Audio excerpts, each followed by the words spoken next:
Today I'm at Dollar Tree finding everything you need to start junk journaling on a $20 budget. You truly don't have to spend a lot to begin this hobby, and I'll show you exactly what to buy. Hello, welcome to Sambookery. All throughout December, I'm creating beginner junk journal kits from different stores to show you how affordable this hobby can be, and I'm giving each kit away to one of you. Stay tuned to find out how to enter the giveaway. If you're new here, welcome. I'm so glad you're here. And if you've been here for a while, thank you from the bottom of my heart. Since it's December, the season of giving and gratitude, I wanted to do something a little different this month to thank you all for the support, kindness, and encouragement you've shown me this year. So for the next few Fridays, I'll be putting together beginner junk journal supply kits using affordable items from different stores and giving one away in each video. I also want these videos to show beginner junk journalers that you don't need a big budget to get started. Junk journaling doesn't have to be an expensive hobby. You can create something beautiful with simple, budget-friendly tools and supplies. Today's kit is from Dollar Tree, and I'll walk you through everything inside, why I chose it, how you can use it, and whether I was able to stay under my budget. And then I'll show you how to enter the giveaway at the end. So let's dive into this box.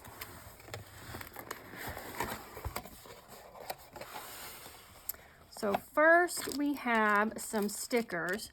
These are really cute dimensional stickers. They've got like the dimensional foam in them, so they add a nice 3D touch to your pages. And they've got a nice bit of glitter and shine to them. So I thought that's just a really fun extra. Definitely not necessary, but I tried to put something just fun in each of these kits. So this was like one of the fun bits I picked for this kit. I've also got scissors. These were in like the hairdressing aisle. They're kind of like hairdressing scissors, but they're a really good size. They're in between like tiny detail scissors and big standard scissors.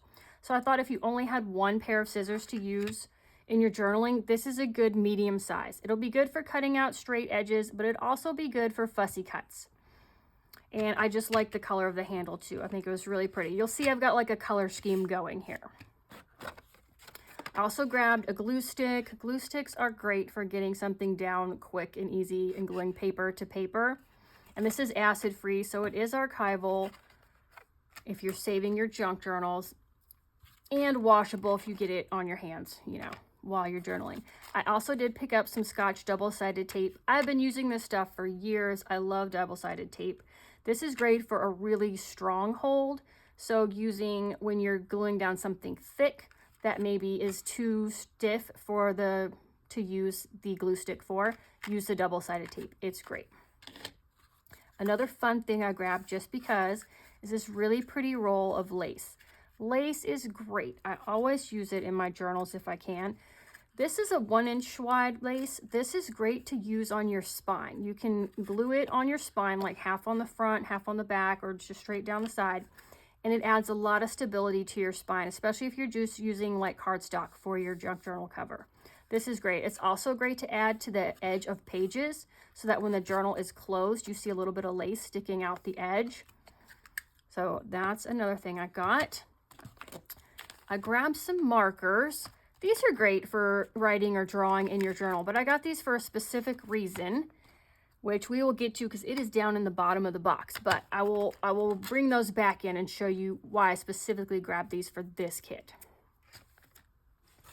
We have got a box of envelopes. Envelopes are so key in junk journaling. They're such a simple thing. There's 40 envelopes in here. You guys, you can do so many things with this. What I like to use envelopes for is tucks and flips. And you know what? This one got a little crushed in the box, so I'll use this as a sample. So you've got your journal. Here's your journal, right? And this one's great because you don't even need glue. It's already got pre-adhesive on the flap. So glue this flap down to your page, right? Over the edge of your page.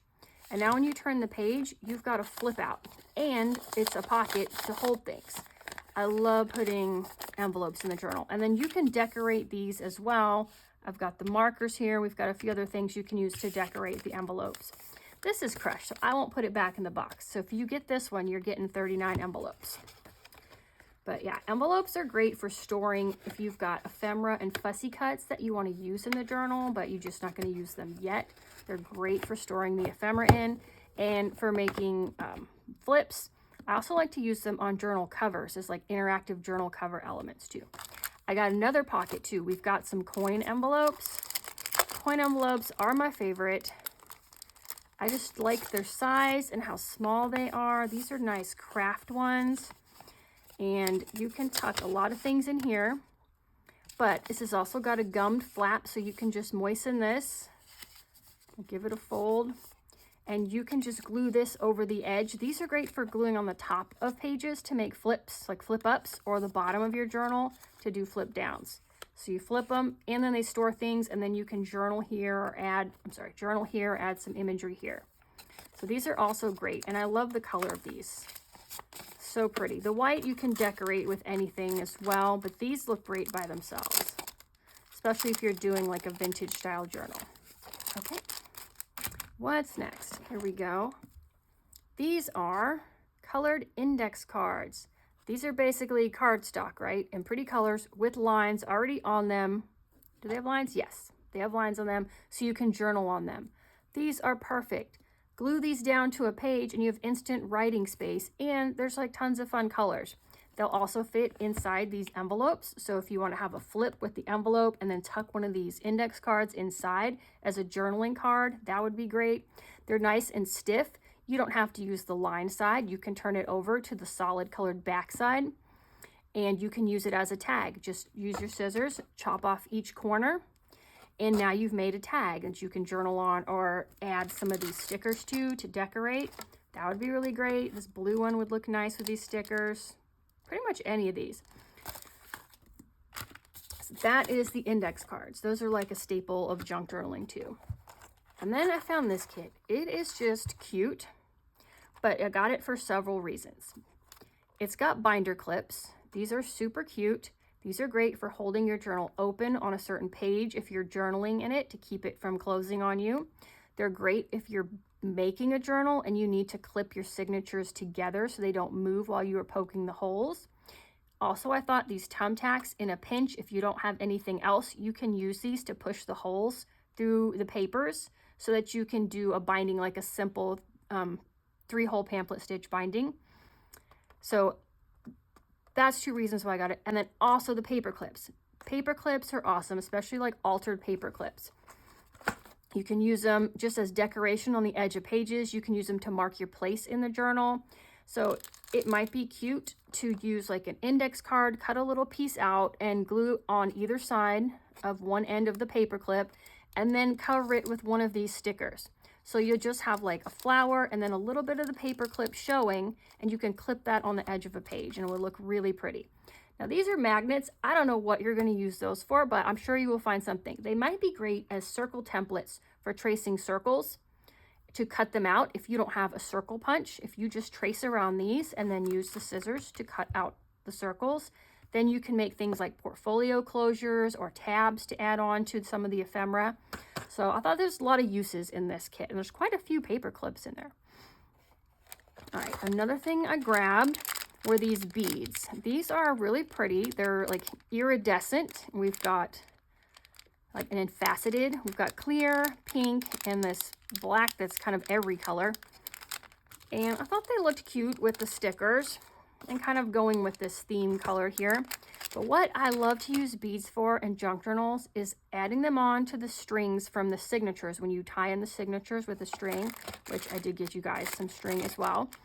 When you tie them on, it's fun to have something at the end of the string. Beads are great. These do have big holes in them, so it'll be easy to thread some string through. And speaking of string, I found this Baker's Twine 3-piece pack, and it's got this light blue, red, and a nice royal blue twine here. And this would be great to use to tie up your journal, to make tassels on the top of tags, and especially if you want to do a traditional binding where you poke the holes and you sew in the signatures with the string, these would be great for that. Now, here are some really pretty cling stamps. Oh, I hope the glare isn't too bad. Let me try to take them out of here. Yeah, I don't want to use any of this stuff. I want you guys to get everything brand new, but I will take it out so it's not like so much glare. So we've got like a fern leaf, lots of different shaped leaves, a big giant stem with leaves on it. I just thought this was very versatile. You could use this in many different types of journals. I like natural elements, but there were no stamp pads at Dollar Tree when I went. So I was almost had to put this back. I was like, how are we gonna use this if there's no stamp pads? I don't wanna give you guys something that you can't use in this kit. So that's when I found these markers. I remembered, yeah, I've got markers that are like made to color on stamps and then press them down. These aren't made for that. But if you guys work quick, I think they won't dry before you have a time to like color them in. And you don't have to just pick one color. You can kind of do a rainbow of colors, do highlights or whatever. You might want to be quick. I don't know how fast they dry. And then stamp this on the pages in your journal. It'd be cute to decorate the index cards or these plain white envelopes. It'd be super cute. So that's why I got the markers, besides just being able to draw and write in your journal. I'm hoping they'll work in lieu of an ink pad for these stamps. Okay, got those put away, and we've got 2 pens here. And I will be honest, I picked these for the colors because you can already see the journal I picked out, which I picked this out first. These colors look really pretty with that. It's a nice big 7mm rollerball style ink. So it'll be really smooth for writing and pretty bold.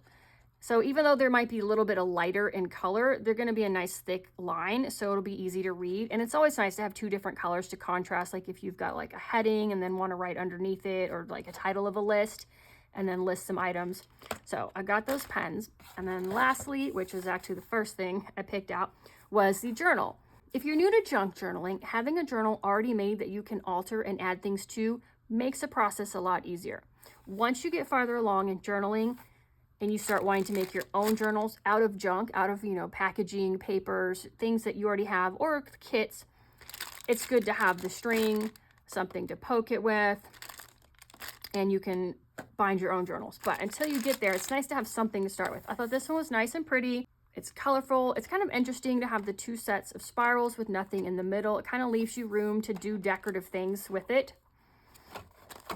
And it's just lined paper. The covers are nice and hard. So nice and sturdy. You can embellish that. You can add things to it. It'd be cute to like maybe layer an index card and then center one of these flowers on the cover. Then you've got tons of lined pages in here. And these are great. You can glue a couple pages together if you want a sturdier page. You can do folds to your pages, folding them in half. You can tear this out and fold it up or down to make pockets. There's all kinds of things you can do just with the pages, but they're also already lined, ready to write on, and you can just add decorative elements with the stickers, with the markers, with whatever to the corners. And then don't forget to add your envelopes as like flip outs and flip ups, just to make the journal more interesting. And it's not too thick. It's a journal, like you can get a lot of journaling in here, and it kind of has room to expand if you start adding things to the pages. It won't get like too alligator mouth. So I thought that's a good basic beginner starting junk journal. So that is everything. I was able to keep under my $20 budget, surprisingly, right? Because this is a lot of stuff. And I only spent $19.25 before tax. I won't count tax because like every place has different sales tax. And so it wouldn't be like an apples to apples comparison. But before they put my sales tax on, $19.25 for all this. So if you had never junk journaled before and you had to start from scratch, like you didn't even have scissors and glue, like this is a pretty doable project. You got all of this, and this isn't enough to just make a journal. This is enough to make multiple journals, like the glue stick, the tape, the scissors, the stuff that's going to last you for years. So I was pretty happy with what I was able to find there. You guys, I already had these boxes, and so it's been like a Jenga Rubik's Cube kind of thing to get everything I bought to fit in these boxes, but I will get it to fit back in here. This was the fullest one, but there is a special way I had it in here, and I'll probably just watch this video in reverse and put it back so that it's all nice and tight and ships out really nicely to you. So before you go, I just want to say thank you again for being here. I'll leave this on screen. It's pretty. And for watching and creating alongside me, and for supporting Sambookery this year. It truly means more than I can put into words. If you'd like to enter this week's giveaway and win this box of awesome supplies to start junk journaling, all you need to do is leave a comment below and tell me Do you make junk journals for yourself, as gifts to give away, or a little bit of both? So just let me know. This giveaway is open to U.S. residents only. It closes on Thursday, December 11th at 11:59 p.m. Central Standard Time. The winner will be chosen using a random comment picker, and I'll announce it in a pinned comment on this same video on Friday, December 12th at 2 p.m. Central Standard Time. That's also the time when the next giveaway video goes live. You might want to subscribe and tap the notification bell so you don't miss the giveaway, but it's not required to enter. If you are the winner, be sure to email me within 72 hours with your address so I can get these boxes to you. With the rush at Christmas, I want to get them in the mail as soon as possible, so hopefully you can get them in time for Christmas. So all the official rules and details are listed in the description. Make sure you check that out. Leave your comment. And I just want to thank you again for letting me be part of your creative journey. And I'll see you next week for another beginner kit and another December giveaway. Goodbye.